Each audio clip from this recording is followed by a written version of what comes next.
So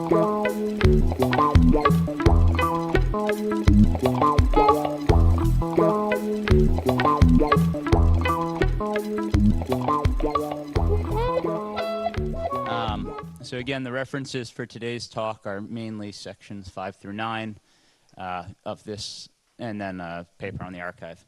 So I want to back up a little bit.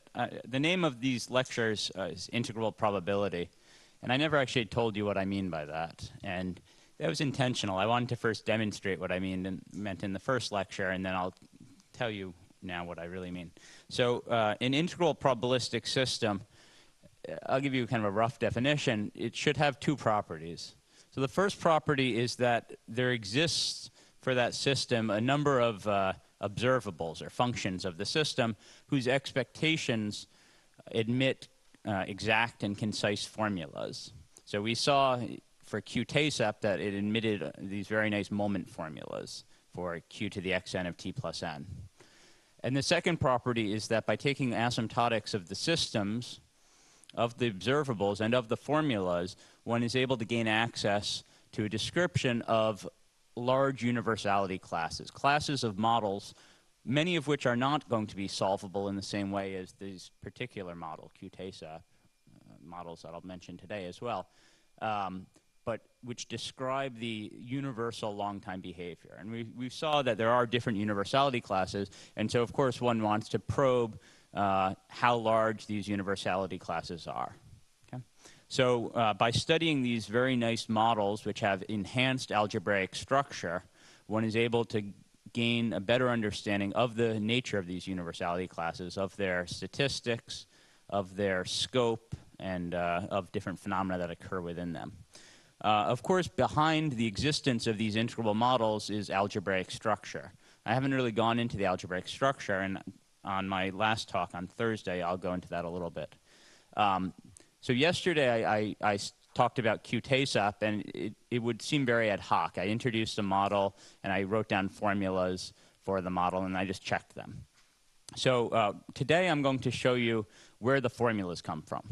And on Thursday, I'll show you where the models come from. And so by the time Thursday ends, hopefully none of this will seem particularly ad hoc. Okay.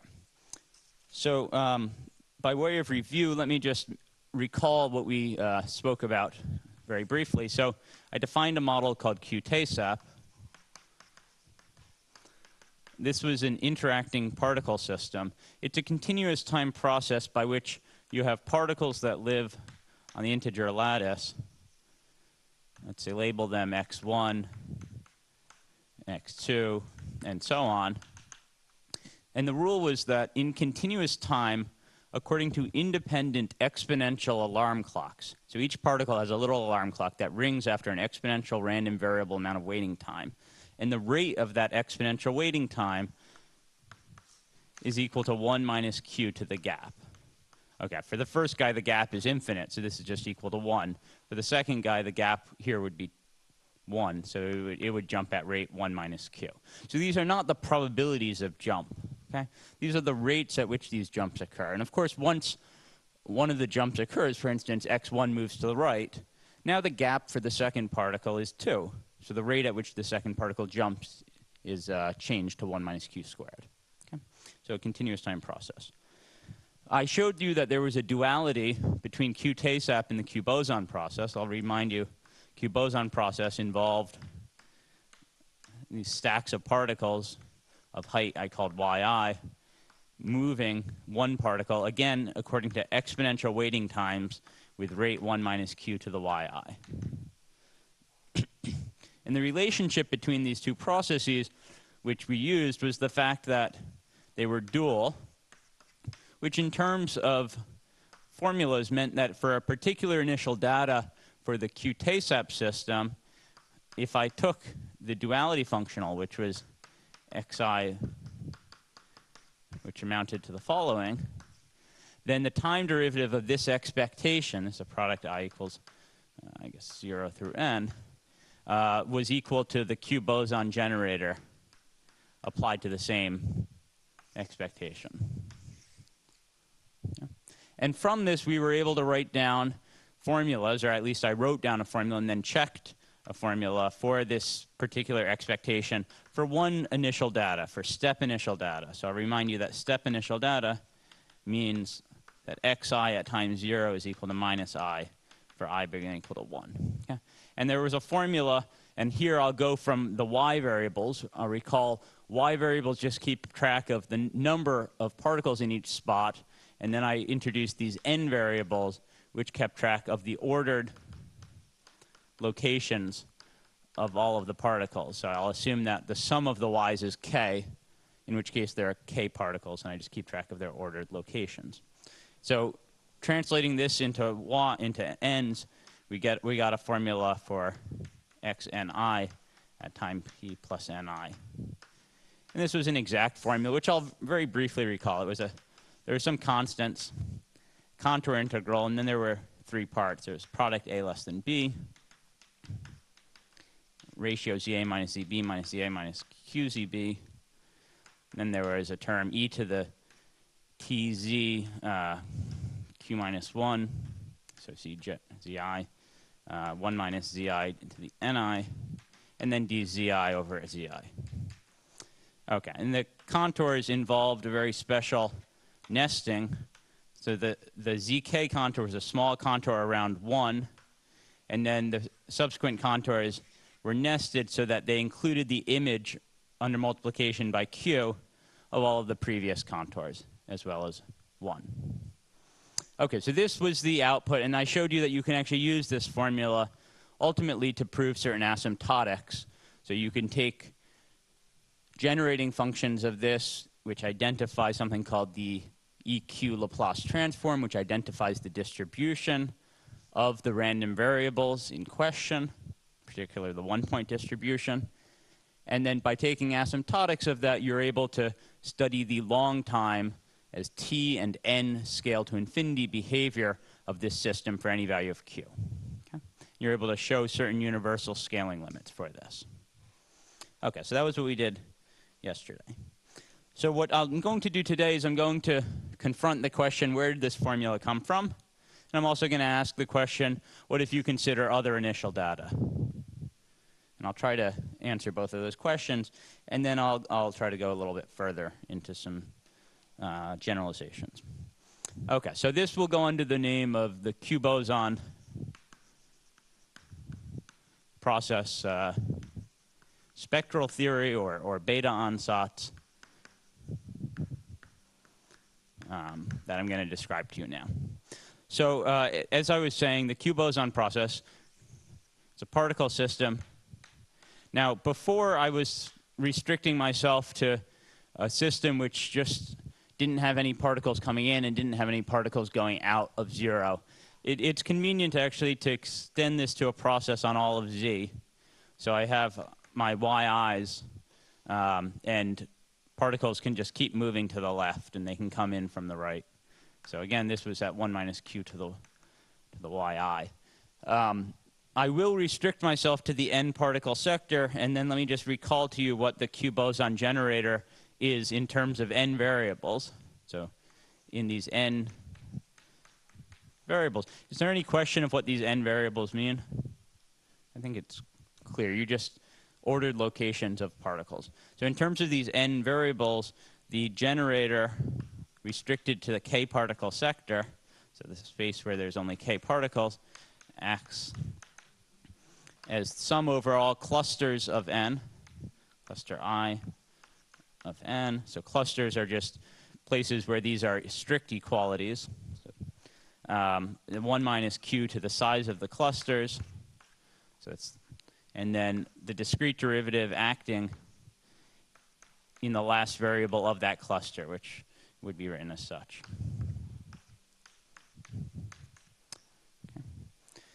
Okay, and let me just recall that I defined wk greater than or equal to 0 as the set of all such n's where the nk's are integers that are bigger than or equal to 0. Actually, sorry, I don't want this now. I just want in general.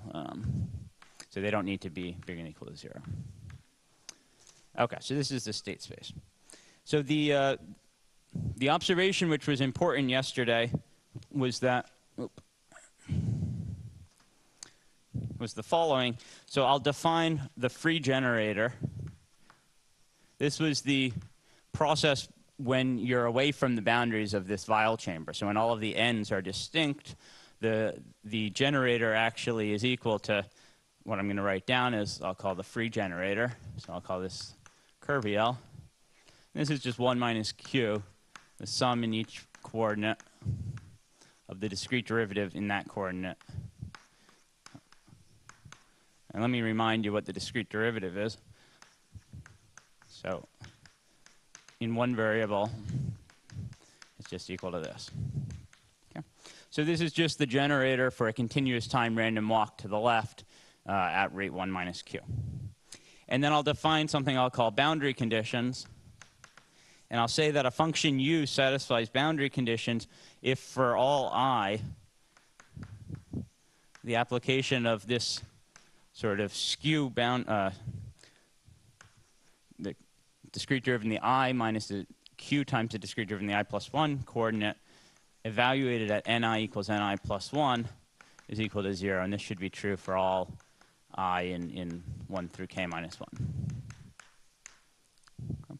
So a function u satisfies the free the boundary conditions if this is true for all I. And then the proposition which I used yesterday, I'm going to rewrite it slightly in terms of eigenfunctions, is that if I have a function u which goes from zk to the complex numbers, and if that is an eigenfunction of L, okay, with eigenvalue, so let's say just Lu equals lambda u, and if u satisfies boundary condition, then the restriction of u, so u restricted to the vial chamber, is actually an eigenfunction of LQ boson. Okay. And I gave you a proof of that. The idea was just that if you satisfy the boundary conditions and you're an eigenfunction for a curve L, you use the boundary conditions to replace each of the terms in the cluster by the last discrete derivative in each cluster. And then by the virtue of a geometric series in Q, you get this factor 1 minus Q to the size of the cluster. Okay. Now the point of this is that this now gives us a mechanism to start to hunt for eigenfunctions. Because it's very easy to construct eigenfunctions for curve L. And then one needs to ask, what do we need to impose upon those eigenfunctions in order to have the correct eigenvalues? So what I'm going to be after, what I'm going to search for, the question will be how to find what I'll call the left eigenfunction. So a left eigenfunction should be, it's labeled by a superscript L, such that the application of the generator on the left is an eigenfunction. And then there's also the question about the right eigenfunctions, which in principle should be by applying the transpose or the adjoint. You should get back lambda and then psi r. You'll notice that this operator is not self-adjoint, so its left and its right eigenfunctions will not be exactly the same. But it is a very nice operator. It's what's called PT symmetric, and I'll explain that in a moment. And that allows us to relate left and right eigenfunctions. Okay, so let me describe to you in the manner that Bethe introduced in 1931, the coordinate beta ansatz. And this is distinguished from something that was introduced in the late 70s, early 80s called the algebraic beta ansatz, which I'll allude to tomorrow, or on Thursday. So the question becomes, you're looking for, and I'll state this in some generality, so you're looking for eigenfunctions of a direct sum of 1D operators on a space, we'll just call it space X. Okay. So we'll call curly L acting on some function. So we think of little x is in x, and then vec x is equal to x1 through xk is going to be in x to the k. So here I'm going to write a direct sum, which in terms of the operators just means that I act on the I coordinate of psi by L. So direct sum of 1D operators L on space X. Okay, so each L, each of these capital L's acts on functions from X to X. Okay. So you should have in mind that this Li is just a discrete derivative. Okay, that's an example. And X would just be the integers. But that's an example. Okay. So we're looking for eigenfunctions which additionally satisfy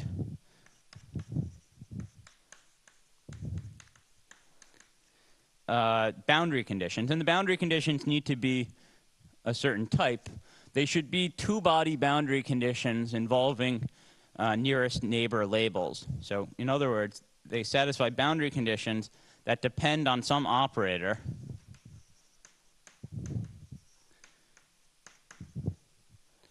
So this is going to be an operator that maps functions on x squared to themselves. I'll give you an example in a moment.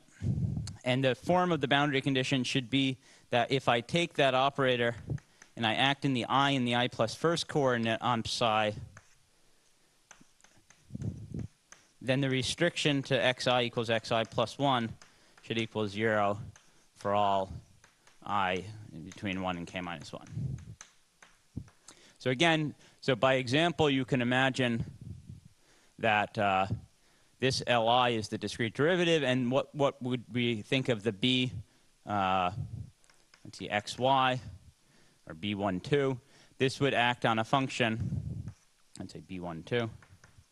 This could act on a function of two variables, xy, and this would be the discrete derivative in the first coordinate minus q, discrete derivative in the second coordinate of f, evaluated at xy. Okay, so this is an operator that acts on functions of two variables. Okay, and the type of boundary condition is that on any pair I and I plus 1, we want that that application to our function is 0 on the boundary. Okay, so this is the general setup. Okay, so the question is, how can we do that? We're looking for these eigenfunctions. So there are 3 steps. So in order to find these eigenfunctions, we follow 3 steps. So to find, so the first step is that we try to diagonalize the one-dimensional operators. So we find eigenfunctions for the one-dimensional operator. So this just depends on one spatial coordinate. And what z represents here, z is just an index. Okay. So I'm indexing, I have a collection of one-dimensional of functions which are eigenfunctions for the one-dimensional operator. So for instance, for the discrete derivative, you can write down, z to the x is an eigenfunction, or 1 minus z to the x, or 1 minus z to the minus x. All of these are eigenfunctions with, slightly different eigenvalues. Okay, then you can take linear combinations, and by Leibniz rule, it suffices to take products. So let me define the for a vector z1 through zk of indices, and a vector x1 through xk, I can write down the following. Well, let me first write this last bit. So I can take a product I equals 1 to k of psi zi of xi. Okay? It's clear that for any choice of the zi's, this product will be an eigenfunction for curly L. Why is that? It's just Leibniz rule, right? But in fact, there was nothing particular about my choice of zi's. I could permute the zi's. I could apply a permutation and sum over permutations of these zi's.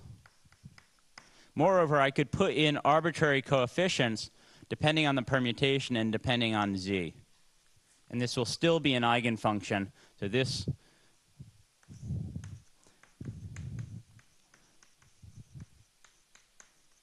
of curly L. Okay, with eigenvalue, which is the sum of the lambda z's. Zi. So is this clear? So you take products of these one-dimensional eigenfunctions. That gives you, indexed in terms of their index set, that gives you eigenfunctions for a curly L. But in fact, it didn't matter how you can take linear combinations of these, and you can take linear combinations with arbitrary coefficients. So this does give you an eigenfunction. Now, the only remaining step is to determine what values of A sigma z, if any, are such that the boundary conditions are valid. And this is the kicker. So the last step is that you set A sigma z, z1 through zk, to be the following formula. So the signum of sigma, so the sign of the permutation, and then the product over A less than B, or sorry, B less than A, between 1 and k, of some function which I'll call S and define in a moment, S z sigma A, z sigma B, divided by S of z A, z B. And this S function is a very nice function. S z1, z2 is equal to B applied to the tensor product of the two of the eigenfunctions, evaluated on the diagonal xx, divided by the evaluation of the tensor product on the diagonal. Okay, this may seem a little odd, so let me just demonstrate what this means in terms of the particular example that we're working with. Okay, so for our example, I'll prove this. I'll explain this in a moment. So the example was that L is equal to the discrete derivative and B 1, 2, or I plus 1, applied to a function of zy, let's say, is discrete derivative in the, well, okay, let's say just B1, 2, is this sort of mixed discrete derivative. I should do 1, 2. F at xy. Okay, so it's not hard to write down an eigenfunction. So let me just write down one choice of an eigenfunction for this L. And let me work with my capital X space as being the integers. And rather than dealing with x's, I'll just work with the n variables as I've been doing before. So one choice of an eigenfunction is, well, it's not necessarily the nicest choice, but this suffices. This is an eigenfunction, right? If you apply the discrete derivative to psi zn, what do you get? Well, you ought to decrease by 1, which effectively brings out a 1 minus z on the top. And so all in all, I think you get something like z psi zn. Okay. Is that clear? So you just decrease the value of n, it's a discrete derivative, so you get a 1 minus z over 1 minus z to the n, minus 1 over 1 minus z to the n. And that gives you a minus z. Now, how about the application of this b1, 2?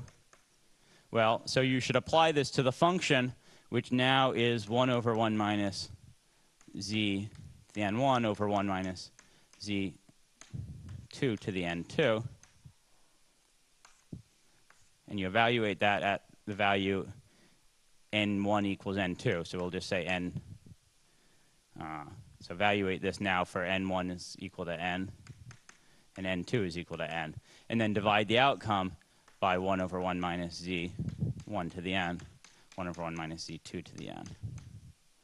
And I'll leave that as an exercise to show that what you get is, in fact, z1 minus q z2, maybe up to some constant. Okay. Well, you just need to apply the discrete derivative in the first coordinate. The discrete derivative in the first coordinate brings out a factor of minus z1, as we saw. And then the discrete derivative in the second coordinate brings out minus z2, but that gets multiplied by q because of this factor of q here. So you get a z1 minus q z2. Maybe there's a minus sign in front of the whole thing. And then you divide through and you clear out the fact that these 1 over z's terms, that these remained when you plug in n. Okay? So this is an exercise to check.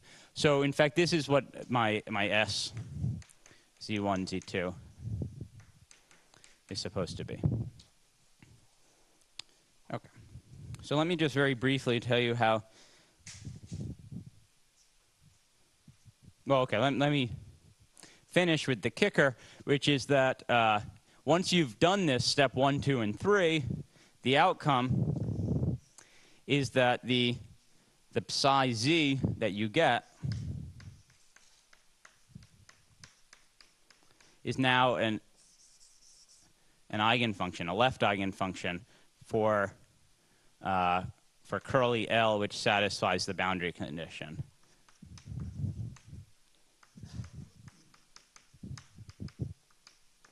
So this is going to be equal to the sum of the 1D eigenvalues applied to psi zx. So you've successfully found such an eigenfunction for any choice of z's. Okay. So here the choice of z's for which this is valid would be z, which is in the complex numbers, minus this 0.1, because otherwise the denominator is a little crazy. Okay, so there's a question as to do you get all the eigenfunctions? So it depends what you mean. So, you know, when you're dealing with eigenfunctions, of course, these are eigenfunctions, but the question becomes which eigenfunctions participate in the decomposition of various spaces. So if you think back to the most classical case of Fourier analysis, if you have the Laplacian, the eigenfunctions of the Laplacian take the form of e to the xz, the Laplacian acting in the z variable, in the x variable. So for any complex number z, you get an eigenfunction. However, when you do a decomposition of L2 of R, it's only the imaginary axis z's which actually participate in that decomposition, okay, and then the recomposition. So to answer that question, I'll need to describe certain spaces that I want to decompose onto eigenfunctions, and that's what I'm going to do in a little while. Okay. So the answer is that not every z will participate, but one can be very precise in explaining how they do. Okay, so just to very briefly tell you where this comes from. So why is this choice of a sigma the correct choice? I'll sketch the idea. So it's clear that this sigma z I've defined certainly satisfies 1. You need to check that it satisfies the boundary condition. Now, in the form of the sigma z, one gets for any choice of psi z, one gets terms of this type. So there's this product of z sigma I xi. So this is the proof. And then you get the term, so I'll call this entire term, I'll call this term T sigma, just T sigma. And then you get the term in which I apply a transposition. So I'm going to let tau I be the transposition permutation, the one that interchanges I and I plus 1. So I also get the analogous term in which I and I plus 1 have been permuted. So z tau I sigma of I. See. Sorry, this is x. Okay, and this term I'll hence call T tau I sigma. So in other words, my capital psi is just the sum of T sigmas over all sigma in the symmetric group.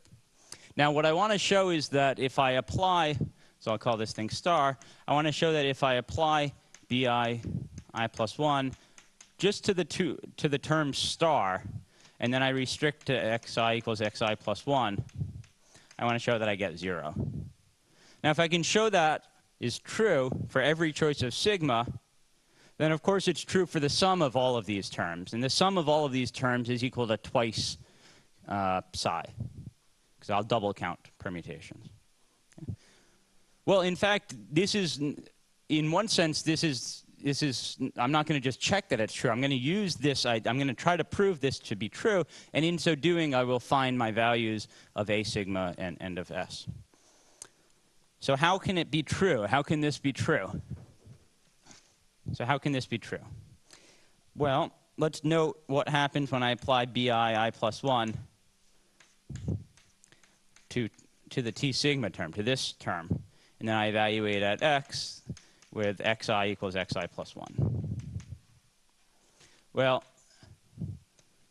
this only acts in the I and the I plus 1 coordinate. And in that coordinate, it doesn't, well, you know, it acts in a certain way, but you can pull out the effect of that. And in fact, the effect of that can be written as such.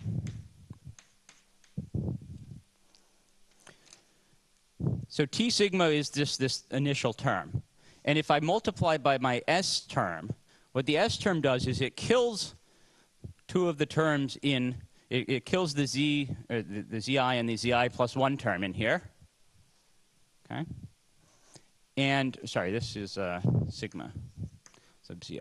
It kills the X and the I and the I plus 1 term in here, and it replaces it by the application of the boundary condition to the I and the I plus 1 term, which is exactly what we're doing. We're applying the boundary condition to the I and the I plus 1 term. So this is just by definition that this is true, by the definition of S, just tracing through what S is. And likewise, if I apply this to the inverted term, to the sigma, the term in which I've applied the transposition, and then I do the same substitution, I and I plus 1, I get the S term, but with the I and the I plus 1 term switched. So rather than Z sigma I plus 1, I get Z sigma I plus 1, Z sigma I. So all I need to do now is note that if, per chance, I can ensure that T tau I sigma of x is always equal to minus, so I just want that the sum of these terms is 0. So it should be the ratio of S sigma I and sigma I plus 1 over S Z sigma, well, the permuted, the switched one, the transposed term.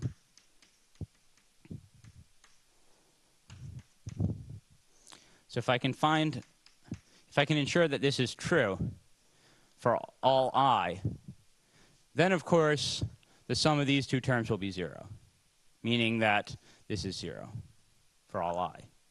But now you see that actually this is not so hard, because what this is doing is this is implying a relationship between a permutation, or T of a permutation, and its transpose. Now, how many transpositions are there? Well, there's k minus 1 transpositions, and the symmetric group is generated by transpositions. So if I specify the value of T at the identity, and I just say that that's equal to 1, then these relations for all I uniquely characterize the value of T sigma, because I can get to T sigma by transpositions of the identity. And this tells me what I do, and that's exactly where this formula comes from. Yeah, so this implies for every sigma, this implies a relationship between sigma and its transposition in the I and the I plus 1 coordinate.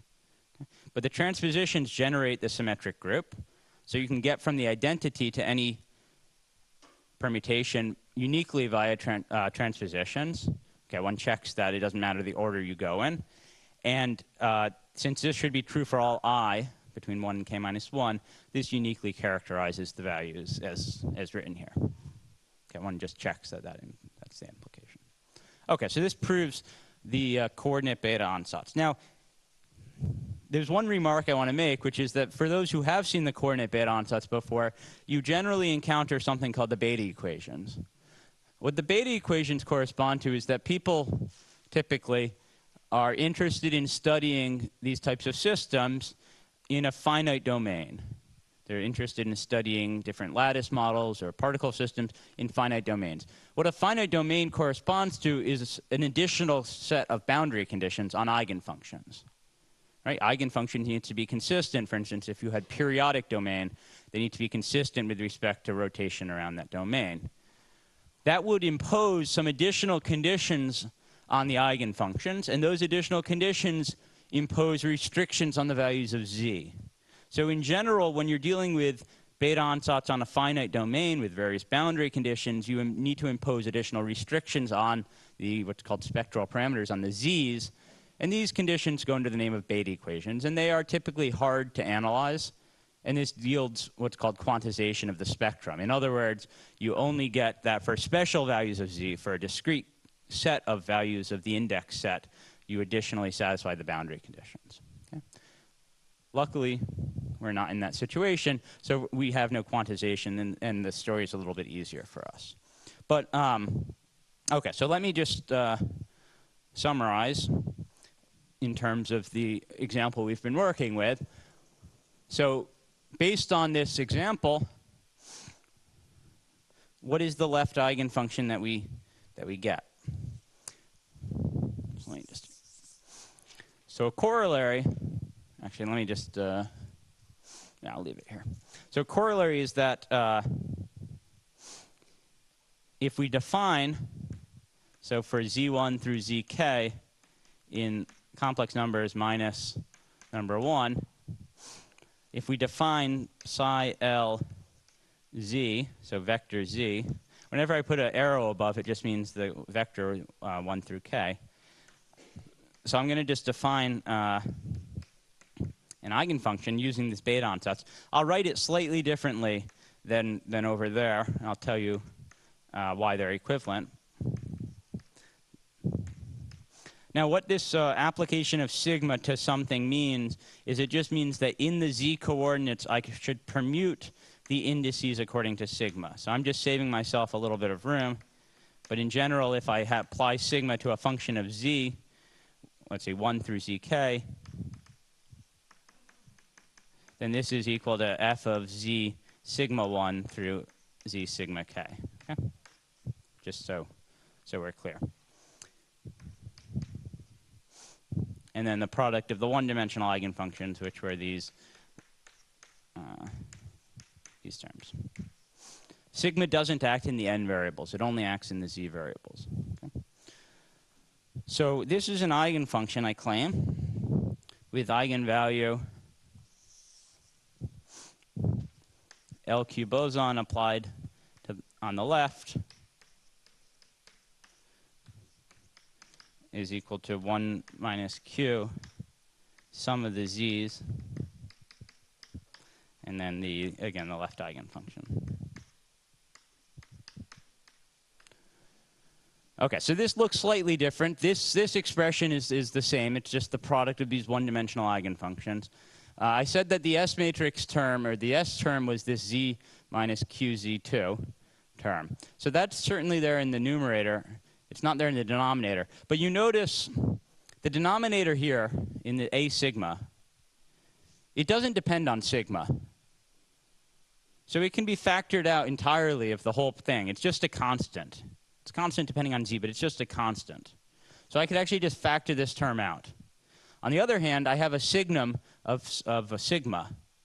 Now, signum of sigma is up to constants in z equal to a van der Waals determinant, or 1 over a van der Waals determinant. Right? A van der Waals determinant is the kind of the typical antisymmetric function of k variables. So it's equal to product zi minus zj for I less than j. So if you interchange, you get a -1 times the van der Waals determinant. So what I'm doing, all that I'm doing over there is I'm factoring this term out. I'm just taking it out as a constant, which I'll forget about. It doesn't change the eigenfunction or eigenvalue. And then I'm pulling this signum inside in the denominator in terms of a van der Waals determinant. And that's what this is. Bottom is. This is the van der Waals determinant. That takes into account the signum. And this is the term on top. I like this form better for reasons that will be clear later. Okay, so this is the left eigenfunction. Now you're starting to see that this shares a little bit of similarity. We're seeing this sort of ratio term that we had in our formulas from yesterday, and we're also seeing this 1 over zi to the ni term. So my goal will be to fully flesh out where that formula is coming from. Okay, so let me just give you the right eigenfunction, how that works.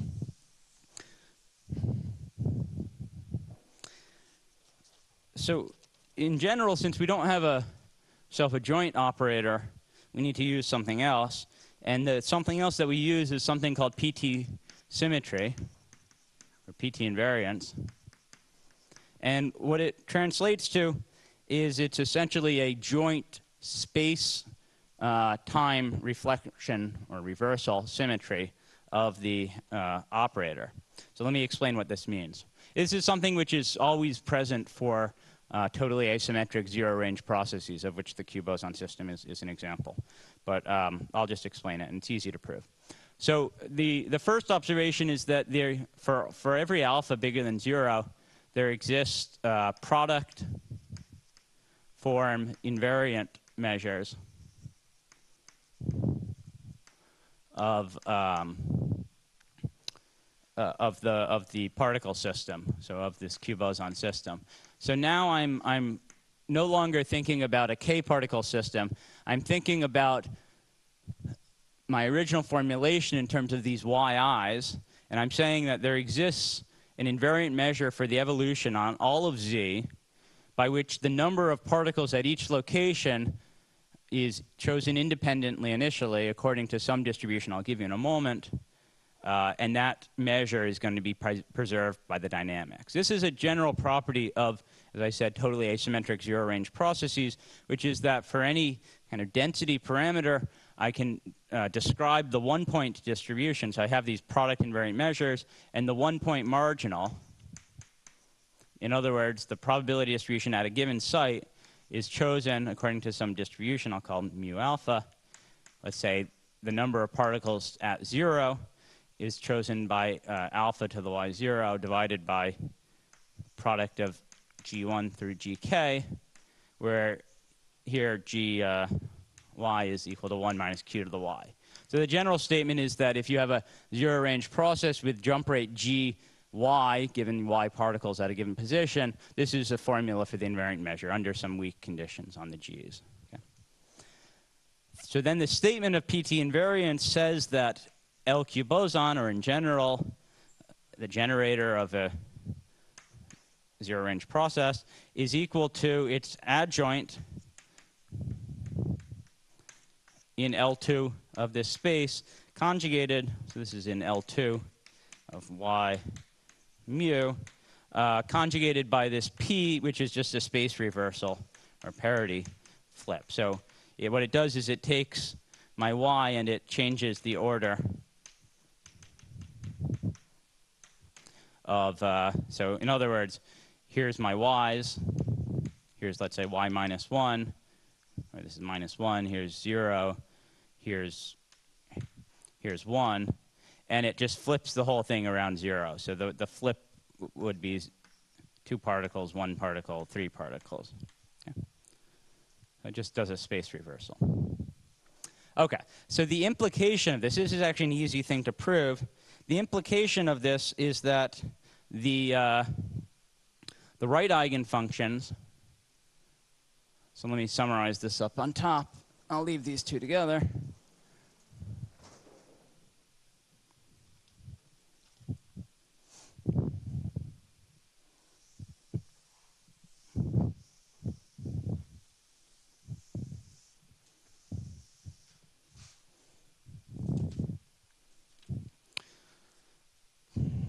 So the implication is that the right eigenfunction can be easily related to the left eigenfunction because of the relationship between the adjoint and the matrix itself. So I'll just write it. There's some constants. This just comes out of the way I define this operator, which I'll give you in a moment, CQ. And here's the left eigenfunction. One shouldn't worry intensely about this. So CQ of n, so this is a diagonal operator, which is just, it's related to this invariant measure. So it's product over clusters, and then QQCI over 1 minus Q to the CI, where I'll remind you, AQN is product I equals 0 through n minus 1, 1 minus Q to the I, A. Okay, this term here, this CQN, you see bears some relation to the alpha, to the mu alpha. In fact, is what you get by restricting yourself to this K particle subspace and looking at the invariant measure. Okay, so this anyway is the relationship. This is how you define the psi r. And then under this definition, one has similarly that if you take LQ boson and you take its matrix transpose and you apply it to psi r Zn, then you get the same eigenvalue, 1 minus Q, sum of the z's, psi r Zn. Okay, so here are the left and the right eigenfunctions. Any questions?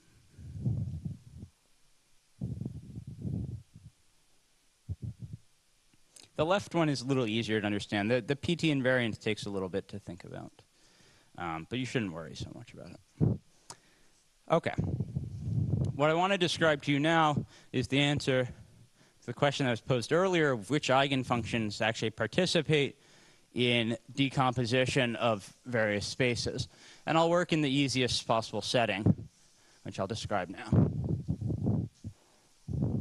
Remember, our ultimate goal is to be able to solve what I was calling the true evolution equation, or in other words, d by dt of a function is equal to LQ boson applied to that function for arbitrary initial data. So in order to do that, what I need to do is I need to first project my initial data onto the eigenspace, and then I need to act diagonally in the eigenspace, and then I need to recompose. And the point of the left and the right eigenfunctions is that one of the sets will be used for the decomposition, and one will be used for the recomposition. This is a remnant of standard linear algebra. Okay, so here comes the question of how to decompose and how to recompose. And so I'll call this under the heading of direct and inverse Fourier-type transforms.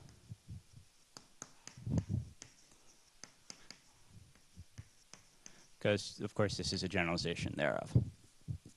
Okay, so I need to define a space of functions. And the space of functions I'll deal with is very simple space. So it's not going to be an L2 space, because this is actually not well adapted for that, as the Hamiltonian is not self-adjoint. But I'll define a space curly WK. This will be the space of functions from this Weyl chamber, from the ordered sets of n1 through nk to the complex numbers, which are of finite support. So sums of delta functions.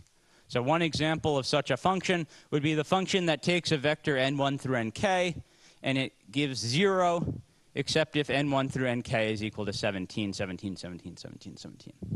Okay? That's just one example. It should be a finite or compact support.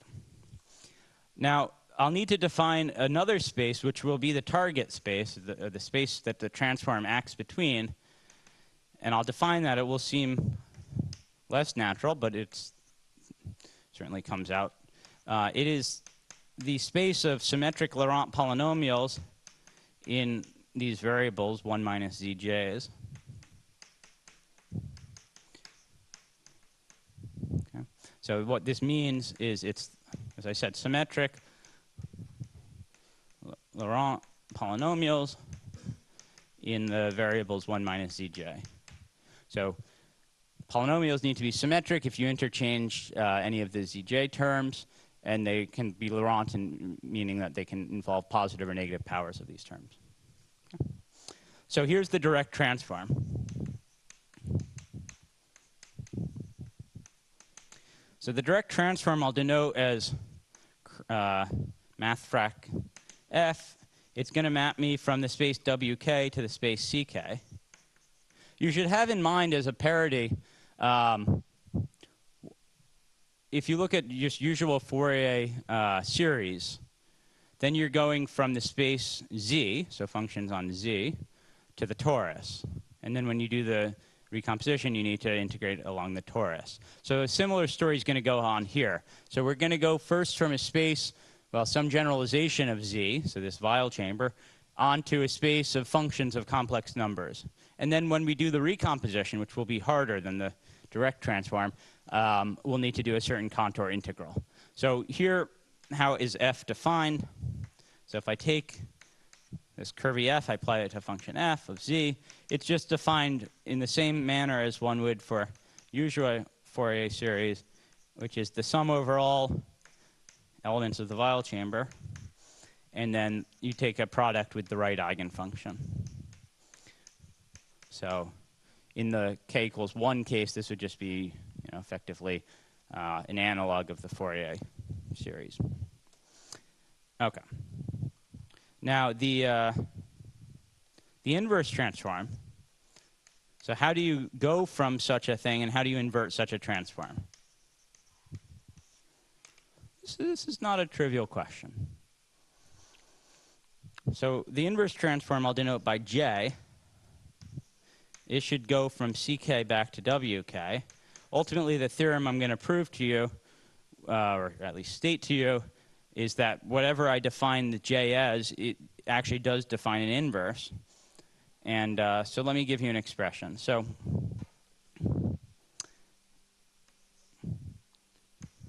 as I said, in the one-dimensional sort of setting, it's just a single contour integral along the torus, or along the unit circle. Here it's slightly more complicated.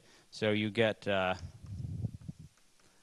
over 2 pi I to the k. This is natural. It's k-fold integral. Then a k-fold contour integral along. So this is a contour which is large enough to include 1 as well as 0. So a large contour, let's say of radius r, bigger than 1. So k-fold integral. And then something I'll call d mu of w. I'll define this in a moment. Psi L W N, and then G of W. So what I'm doing is I'm effectively taking my projection, so I've projected onto the right eigenfunctions, and now I recompose with respect to the left eigenfunction. But I do so according to a certain weight and according to certain contours. Again, if you go back to usual Fourier series, when you do the recomposition, when you go back from functions on the torus to functions on z, you integrate along the unit circle.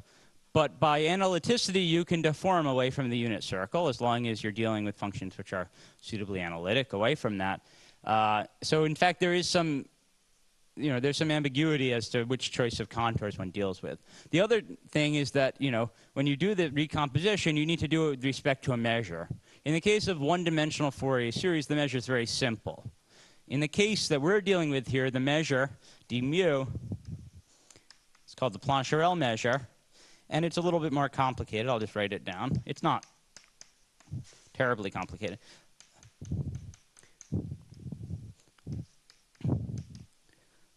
There's a similar type of story, and in fact some similar machinery that was developed in other directions of harmonic analysis. So in the study of what's called Riemann symmetric spaces by Harish Chandra and Helgeson and others, one also gets interesting forms of Plancherel theory or Plancherel measures. Anyway, this is the measure that one gets here. It's constant times a determinant.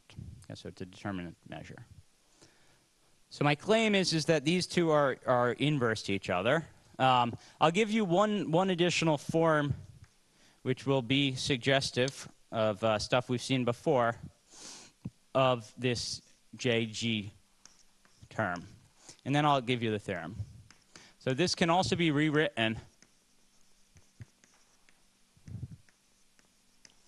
as a nested contour integral, one that we've almost seen before.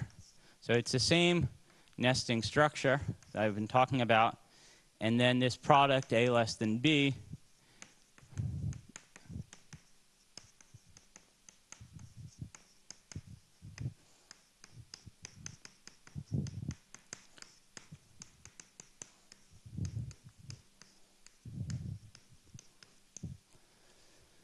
Okay.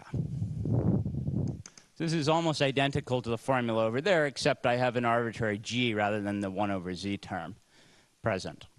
The way that you go between these two formulas is essentially you expand the outer contour to being on R, and then you expand the inner contours, so on.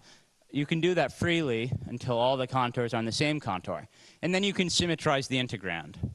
And by symmetrizing the integrand, this term, along with this term, give birth up to some constants and this determinant to the left eigenfunction. Okay. So that's why this expression bears so much similarity to this expression inside the left eigenfunction. Okay. So I'm not going to go through that. It's a small calculation. Okay.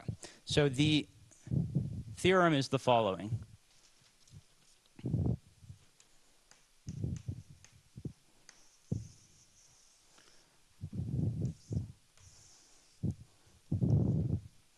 So the theorem is that on the spaces wk, so this is the curly wk, and ck, we have that fj is the identity, and that jf is the identity. Okay. So in other words, j and f are mutual inverses of each other. So before I'll very briefly sketch the proof of one of these directions. I want to explain to you why this is useful.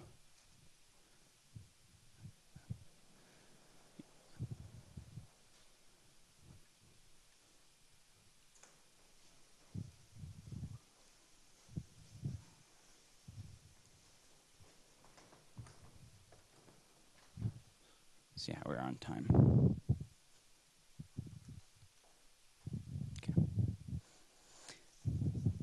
So why is this useful? So if we recall from our initial motivation, we were interested in studying the true evolution equation. And let's imagine that we have some initial data which is actually compactly supported. So it's some initial data which is a compactly supported function of the Weil chamber. So then the solution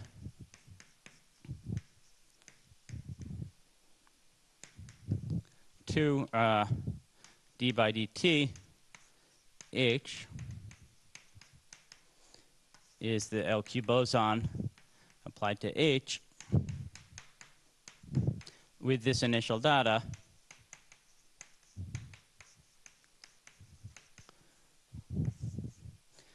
has the following form. So as I said, one wants to first take the initial data, project it onto its eigenfunctions. So this now becomes a function of the variables, the z's. Now, once you've projected onto the eigenspace, LQ boson is diagonalized. So now you need to evolve in time according to this evolution equation. And so that gives you e to the t times the eigenvalue. So the eigenvalue was q minus 1 times the sum of the zk's. And then treating this entire thing now as a function of z, I recompose with respect to my left eigenfunctions, and what I get out is a function of n.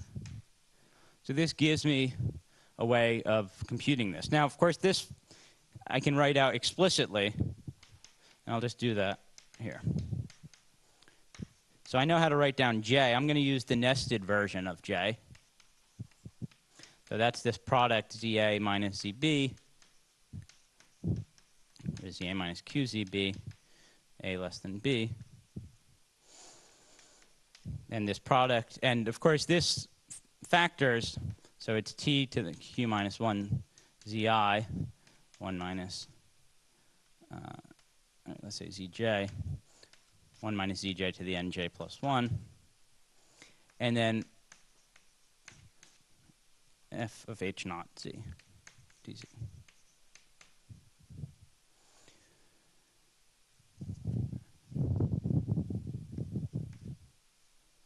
So let's compare. So to compare, the formula is effectively the same, except I've replaced this fh naught by, well, I've taken a particular evaluation of it, and I've gotten a very simple value of it. Okay? So the whole problem now reduces to, for specific initial data, how do you compute its forward or its direct transform? Okay. If you can do that, and if you get a nice manageable expression, then the story's done. I could prove this for you, but it's actually not a hard thing once you start thinking about it. What you basically do is you rewrite the initial data as JF applied to the initial data. And then in order to solve the equation, you should be applying e to the t LQ boson to the initial data. Now this acts in the n variables, and you can effectively, by writing out what j is explicitly, so based on the formula for j, you see that n will only come in terms of the left eigenfunction. So when you apply this e to this time evolution operator, this propagator, to the left eigenfunction, it brings out the left eigenvalue, e to the t times the left eigenvalue. And that gives this formula. Okay. So I leave that. It's also written down in the notes. Okay. So the problem has been reduced. Any questions, by the way? Okay. The problem has been reduced to the calculation of f applied to h naught. Now, of course, in general, it's not going to be so easy to compute this. After all, this forward transform is an infinite summation over this ordered or weakly ordered Weil chamber, n1 bigger than or equal to n2, and so on. And for some arbitrary function f, getting a nice closed form expression, in particular something as nice as the product of 1 over z's, is not going to be very possible. However, if from the start we knew that h was itself equal to the inverse transform applied to some function, I'll say g naught, then that immediately implies that the forward transform applied to h naught is the forward transform applied to j applied to g naught is just equal to g naught.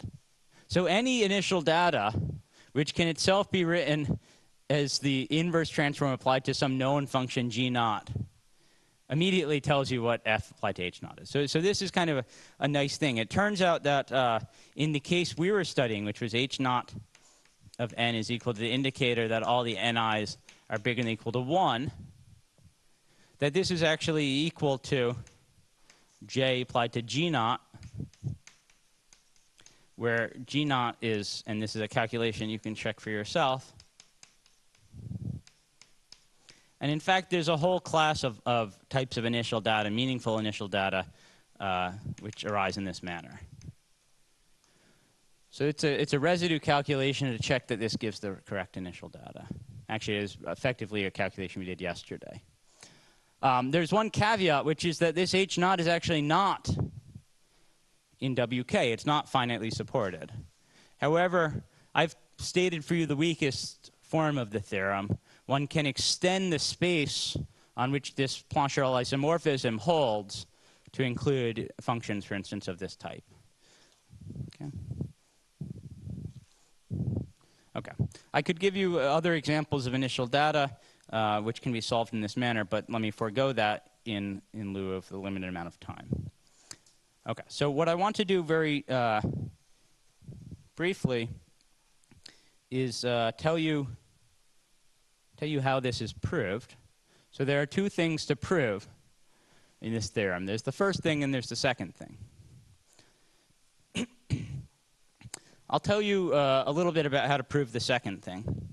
The first thing, it involves a different style of proof and in some ways more work.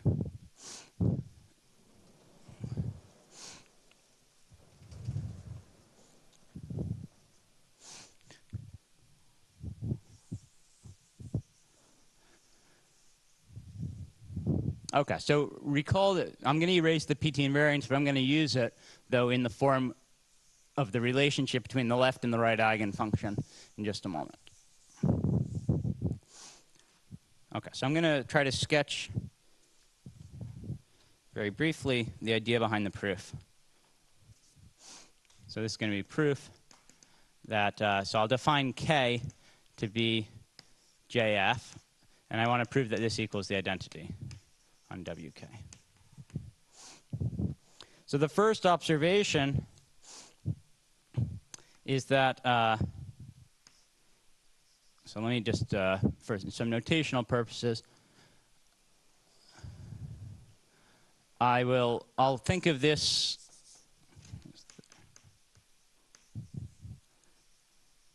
I'll call this the bilinear pairing of F with the right eigenfunction. So this notation will just mean the sum over the Weil chamber of the product of these two functions. So if I take K, which should be the identity, and I apply it to a function G, function on WK, or it's a function F, and then I pair it with another function G, then I claim that this pairing is actually equal to F, and I can, well, K is not a priori going to be, well, you know, I can bring it over to the other side at the cost of conjugating K. Ultimately, K will be identity, so of course this will be true, but we don't know that yet. I claim that I can first show that this is true. So basically conjugating it by this PT invariance, by this space and then this sort of adjoint effect, I can bring K over. Now the way that this is proved, this is actually a simple thing to prove. So what you do is you write out, so here's the proof of this, you write this left-hand side, well you first write out what KF is. And so KF can be written as this integral d mu of W, then the left eigenfunction in W,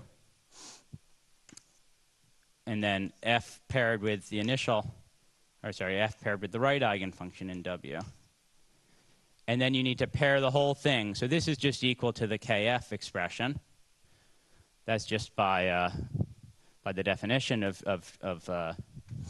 J, and then of F and then J. So this is the application of mathfrak F, and this is the application of J. And then I need to do the pairing with G, and I can do that pairing. So this is the only place where the n comes in. So the pairing with G just amounts to putting in brackets here. So let me just.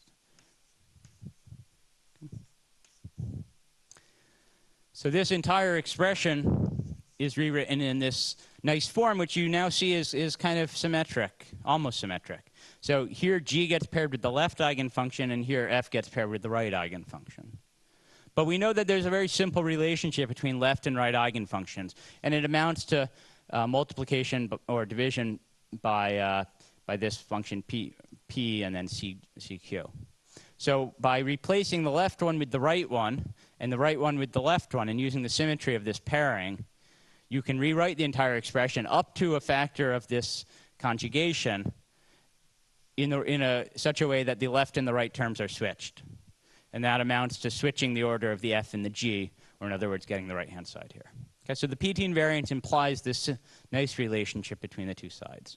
Okay, and in fact, once we have that, the story goes quite nicely. So let me erase this. So this is the first observation.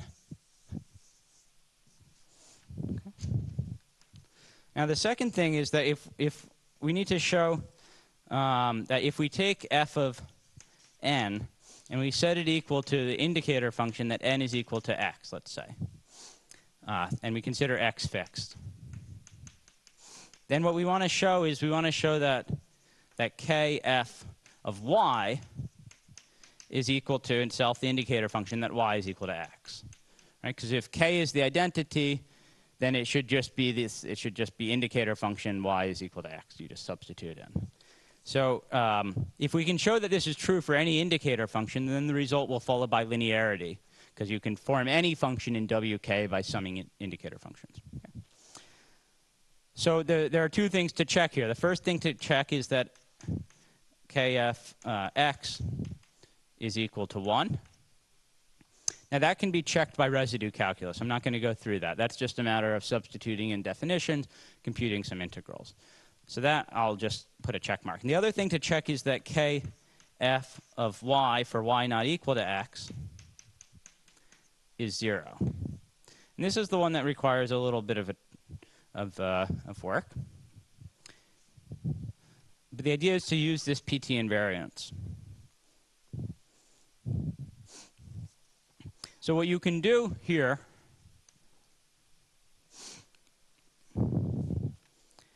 is, so you just write out what kfy is equal to. So it's this nested contour integral and then this ratio of ZA minus ZB terms.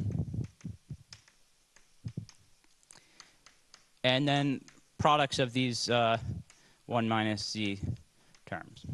And now we need to substitute in the value of y, so the y goes in here, and then we get the right eigenfunction evaluated in x's. Now I'm not going to use anything very particular about this. The only thing I'm going to observe is that, so these are along these nested contours, with the outermost contour being z1. Now the observation is that I'm going to start to expand the z1 contour. Now as I expand the z1 contour, I'm not going to run into any problems from this term. I'm not going to run into any problems from this term, nor will I from this term. The only possible issue I could run into is that there is a residue at infinity. In other words, the only way that this integral could be non-zero is if the maximal power of 1 minus z1 is at least minus 1. Okay, because if it's less than minus 1, then you have at least quadratic decay at infinity, and there's no residue, so the integral is 0. So that implies, by looking at the definition of this psi r, that implies a certain relationship. That implies that this integral is 0 unless, well, it turns out unless x1 is bigger than or equal to y1. This turns out to be the condition one gets just by looking at the expansion. So this right eigenfunction is itself written in terms of these 1 minus z terms, and one gets that. On the other hand, by using the PT symmetry, by using this identity, you can actually effectively interchange the role of x's and y's, because you've interchanged the f and the g. So this k, you can rewrite kf as itself an inner product of kf with g, where g is indicator function. So g of n is indicator function that n is equal to y. Okay. So now by using this PT invariance, you can interchange the role of f and g. In other words, the role of x and y. So you get that this integral is also, or at least this application of k to f, is also 0 unless x is smaller than or equal to y. So the only way it can be non-zero is if x equals y. So now you need to substitute in x equals y. You can then evaluate the residue at infinity because it's of order 1, so it's a very simple residue to evaluate, and you get a similar expression but of degree k, or of k minus 1 integrals. And then you repeat the procedure and you get that x2 equals y2, or else the integral is 0, and so on and so forth. So that gives you ultimately a proof of this second fact. And the first fact, as I said, follows from some residue calculation. So the whole proof boils down to residue calculation in addition to this PT invariance. Okay, so how are we on time? Okay, so I should wrap it up soon.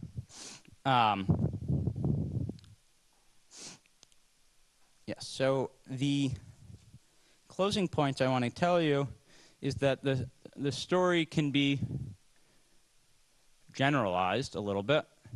I wanted to also explain the situation for the asymmetric simple exclusion process, and I'll explain that in the beginning of my Thursday talk. But let me just tell you that there's a generalization of the whole story, which is, the proofs become a little bit more involved. So the reference is up there, it's that archive paper, but the formulas are very similar. I'm not going to go through the proofs, though. So one can look at these eigenfunctions. And this term is pretty nice. This term here, there's a little bit more that you can play with. So this term could be, in fact, replaced by an arbitrary linear fractional transform. Now, of course, I've not written an arbitrary linear fractional transform. I've just written an additional term in the denominator, 1 minus WZJ. So I'm going to now imagine, so I'm going to just go through and change everything on the formula and add in an extra parameter, which I'll call nu. Sorry, not W, nu. So nu will just be some complex parameter. I'm going to define q and nu dependent eigenfunctions. And these are the ones I'm going to play with on Thursday. So, of course, you could put in an arbitrary a plus bz over c plus zd. Now, up to simple conjugations and substitutions, in fact, the most general form is the one I've written. So there's really no restriction in so far as the Plancherel theory, the type of results I'm showing, in just restricting to this case. Okay? So I've introduced this extra parameter z, and I'm going to define this as the kind of q nu. I don't know if you want, you could put in q nu as superscript. I'm just going to not worry. Now, I'm going to need to erase this LQ boson thing because I haven't given you yet any operators which are diagonalized by this q nu operator, or by these q nu eigenfunctions.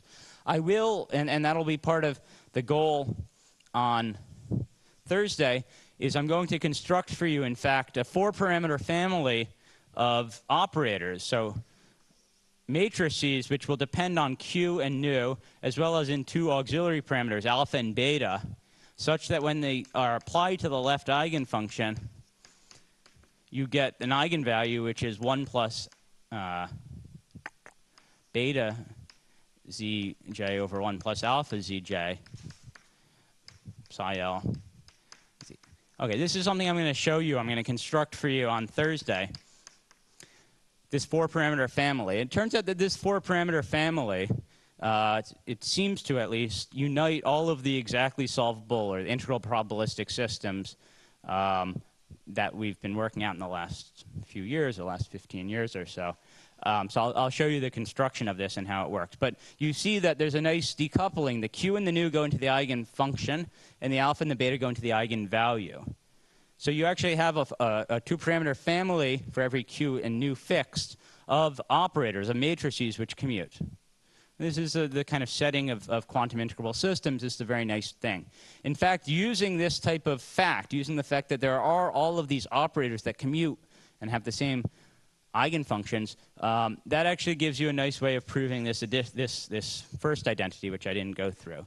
Essentially, having all of these commuting operators gives you all sorts of relationships between different eigenfunctions, different polynomial relationships, and that can be used to deduce that first part of the theorem.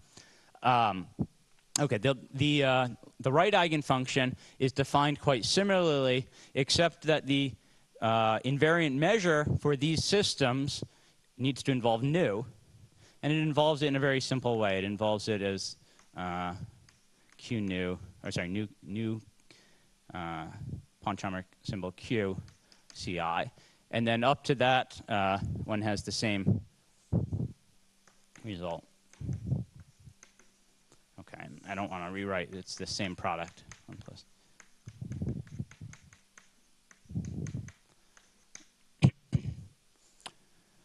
Okay, what else goes through? So the direct transform is actually defined the same way. Of course, the spaces you deal with need to be involve these new terms.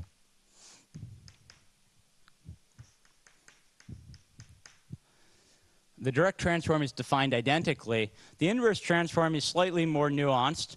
So in order to state it, I'm going to assume, and one can extend beyond this, but I'm going to assume that nu is between 0 and 1.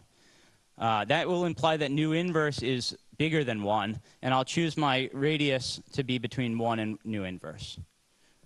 And then all that changes is, in fact, the value of this d nu expression. Maybe I had, in fact, forgotten one expression. There's something like a 1 minus wj, and then you get an extra term like 1 minus nu wj.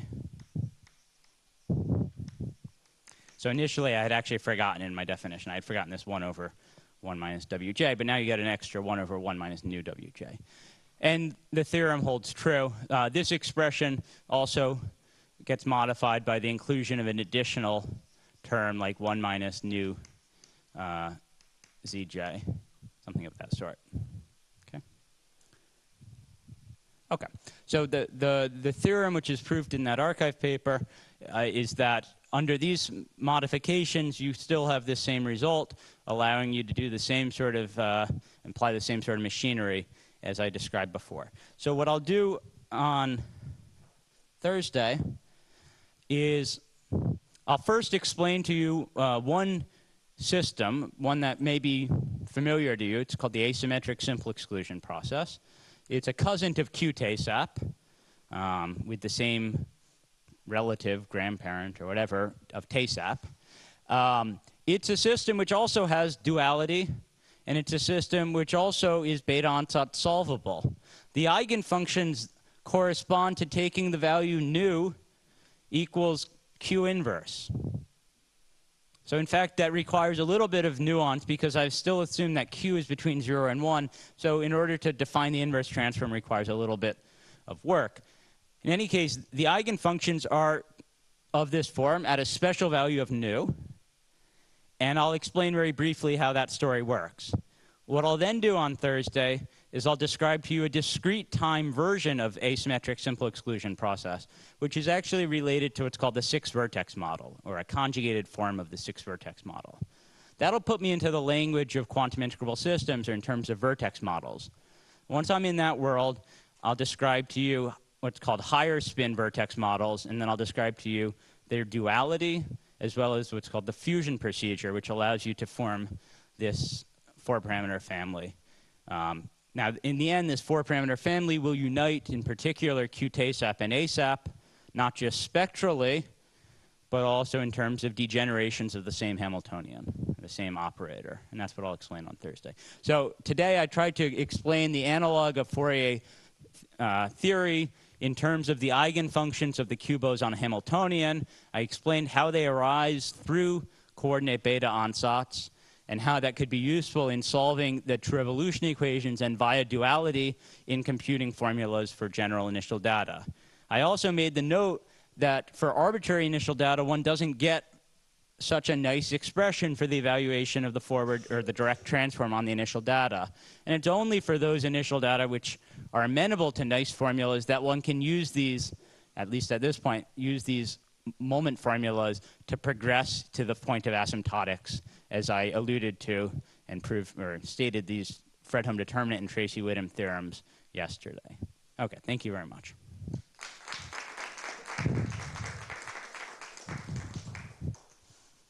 Any questions before lunch? Yeah.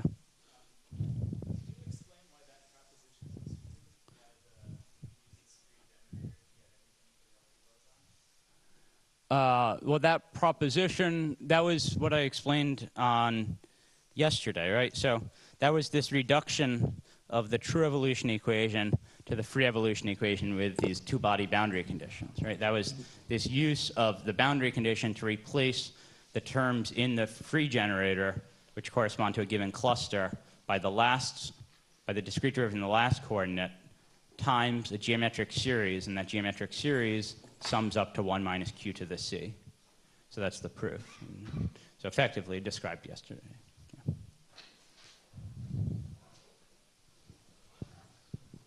I have two questions. So the first is the PT symmetry. Yeah. So the T is it gives rise to the constant CQ. Yeah. Right. And the formula that you wrote there, is it easy to understand how to get it? Oh yeah. So so I stated the PT symmetry in terms of the adjoint with respect to the L2 space of the, but that's not necessary. One could also just, imagining that this was LQ boson again, one could just look at the transpose of the matrix, of the matrix representation of that. And you can observe that it simply satisfies, so in terms of the matrix, you have this LQ boson, and you take its transpose, and that's equal to something like, and I might get the orders of the CQs wrong, this inverse L PCQ. So one just checks that as a matrix, where this is diagonal multiplication and this is just flipping thing, that this is just true. So it's just a matrix identity. But it has the meaning of that the adjoint, so the space, the time reversal is up to space reversal the same as the original operator.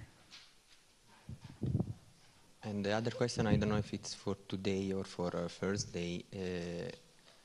So that expression for the eigenfunction applies also to ASEP, as you anticipated. Yeah. And so for that model, there is this matrix product solution by Derrida for the stationary measure. Right, on a finite setting, yeah. Yeah. So is there any connection between these two? Yeah, so the question is, if you look at ASEP on a finite domain, you can ask about the structure of its invariant measures even when you feed stuff in from the outside. That's, of course, a slightly different story. Here I'm looking at an infinite domain.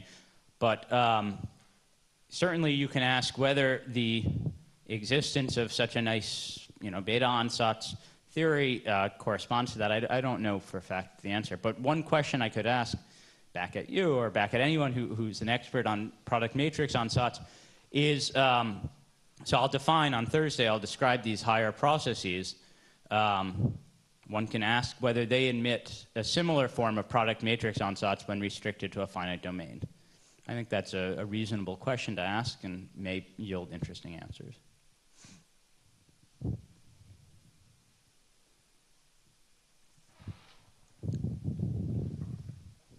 Okay, let's get lunch.